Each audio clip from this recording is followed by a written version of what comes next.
আসসালামু আলাইকুম। আমি কলি। আশা করি সবাই অনেক ভালো আছেন।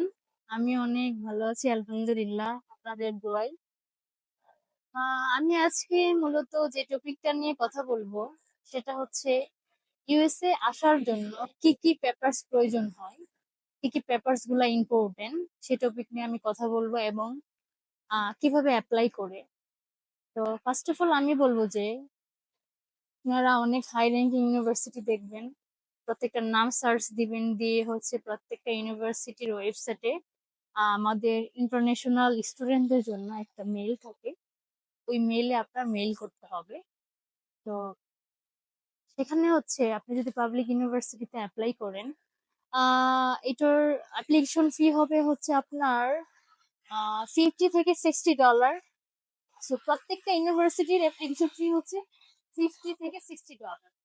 তো আপনি যখন ভার্সিটিকে মেইল করবেন তখন ওরা রিপ্লাই করবে যে আহ, আপনার হচ্ছে এডিশনাল ডকুমেন্টস দেওয়ার জন্য।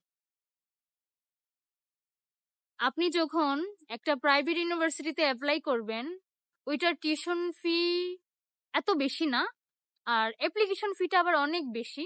যেমন ধরেন 100 থেকে 125। তো আমি সাজেস্ট করব যে প্রাইভেট ইউনিভার্সিটিতে অ্যাপ্লাই না করাটাই ভালো, কারণ প্রাইভেট ইউনিভার্সিটিতে ভিসার রেশিওটা এত ভালো না। এম্বাসি অফিসার যখন আপনাকে কোশ্চেন করবে তখন ওরা কনফিউজড হয়ে যাবে যে ও কি পড়তে যাচ্ছে নাকি ও আসলে ওখানে সেটেল হইতে যাচ্ছে, থেকে যাবে। তো আপনার ফার্স্ট ইমপ্রেশনেই থাকবে পাবলিক ইউনিভার্সিটি এবং টিউশন ফি হাই।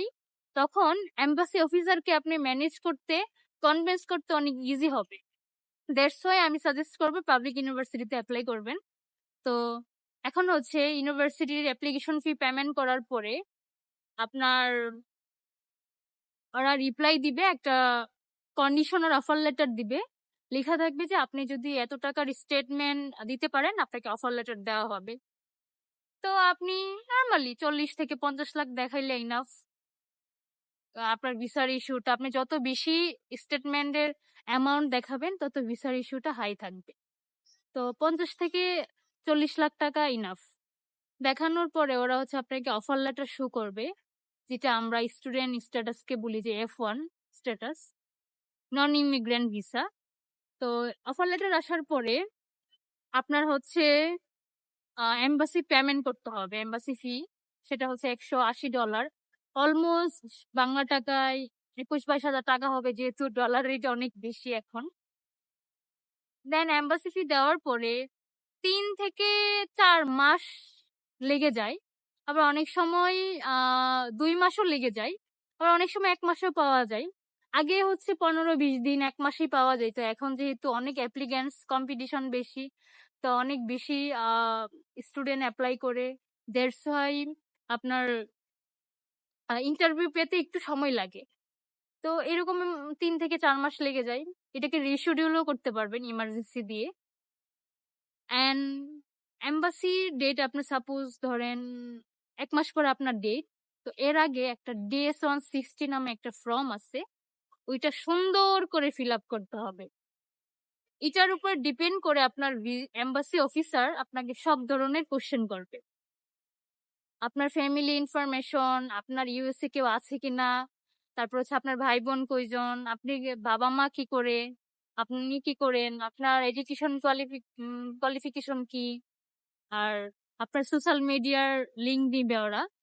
যাই হোক, এখন হচ্ছে আমি বলবো যে সবকিছু কারেক্টলি দেওয়ার চেষ্টা করবেন, কারণ ওখানে আপনি যা দিবেন ওই বেসিসে আপনার ইন্টারভিউ হবে।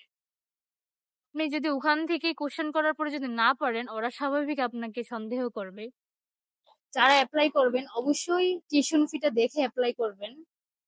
কস্ট টিউশন ফিটা যত বেশি হবে আপনার ভিসা অফিসার আপনার দিকে কনফিউশন হবে না ইন্টারভিউ নেওয়ার সময়। আর আপনার অবশ্যই কনফিডেন্স থাকতে হবে। শুধু যে ইউনিভার্সিটি টিউশন ফি বেশি হইলেই যে আপনার ভিসা দিয়ে দিবে তা কিন্তু নয়।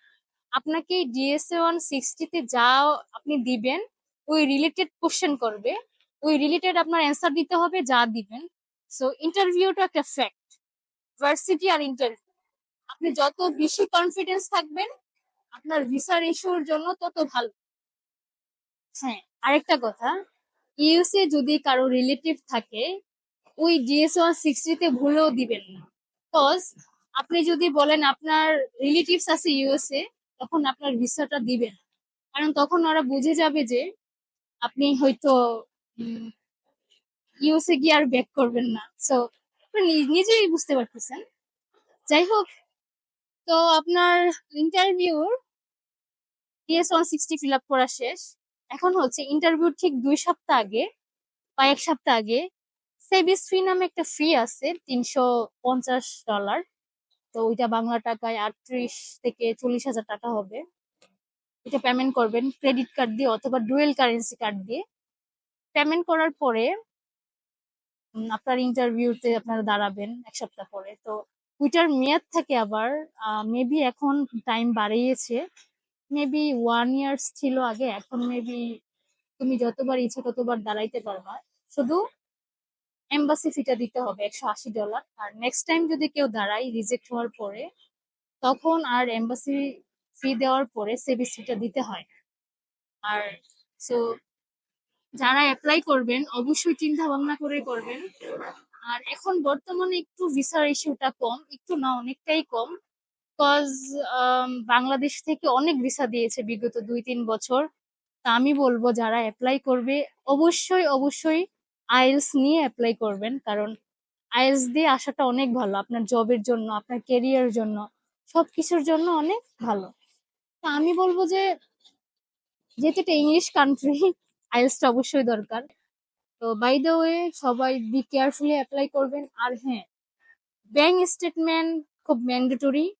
আপনি অবশ্যই চেষ্টা করবেন নিজের ব্যাংক দেখানোর। কজ আপনি যদি এজেন্সিতে যান, ওরা হচ্ছে ফেক ব্যাংক অনেক সময় শো করে, ফেক পেপার শো করে স্পন্সরের। তো আমি বলবো যে আপনারা নিজেরা চেষ্টা করবেন ব্যাংক রেডি করার। হ্যাঁ, আমি জানি যে বাংলাদেশের মানুষের জন্য আসলে খুব ব্যাংকটা রেডি করা খুবই টাফ, কারণ আমরা এত রিচ পিপল কান্ট্রি না। তো অবশ্যই আপনি চেষ্টা করবেন নিজে নিজে ব্যাংক দেখানোর। আর দরকার হলে আপনি কারো কাছ থেকে টাকা নিয়ে ধার নিয়ে ব্যাংকে রাখবেন আত্মীয় স্বজনের মাধ্যমে, তো যেন ব্যাংকের জন্য যেন আপনাকে রিজেক্ট না করে। অবশ্যই চিন্তা করবেন অ্যাপ্লাই করার 6 মান্থ আগে থেকে যে আমি ব্যাংক রেডি করতে পারবো কিনা। ঠিক আছে, তো ইউএসএ তে আপনি যত বেশি টাকা দেখাবেন আর ইন্টারভিউটা যত বেশি ভালো করবেন, আপনার ভিসার জন্য পারফেক্ট, আপনার ভিসা এমনি দিয়ে দিবে। যাই হোক, বাই দ্য ওয়ে, আমি আজকের টপিক এখানেই শেষ করলাম। নেক্সট ভিডিওতে আবার দেখা হবে ইনশাল্লাহ। এই পর্যন্ত সবাই ভালো থাকবেন, সুস্থ থাকবেন। আল্লাহ হাফিজ, আসসালামু আলাইকুম।